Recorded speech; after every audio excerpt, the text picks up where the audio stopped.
தேவனை இயேசு கிறிஸ்துவானவர் எப்படி மகிமைப்படுத்தினார்? பூமியிலே. யோவான் சுவிசேஷம் 17ஆம் அதிகாரம் 4ஆம் வசனம் 5ஆம் வசனம். பூமியிலே நான் உம்மை எப்படியாக மகிமைப்படுத்தினேன்? கை தட்டியா? கையை தட்டி தேவனை மகிமைப்படுத்துங்க. அல்லேலூயா, கையை தட்டுங்க. இதுவா யாருங்க சொல்லி தருந்தது? இதெல்லாம் பொய். நீங்க கையை தட்டினா அவர் அப்படியே மெல்ட் ஆயிடுவார் பாருங்க.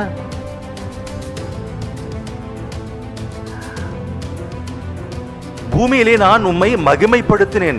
எப்படியாக மகிமைப்படுத்தினேன்?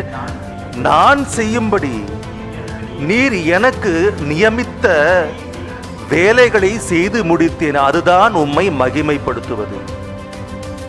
துதிப்பது என்றால் துதி என்று சொல்லுவதல்ல, அவர் சொன்ன வேலையை செய்வது.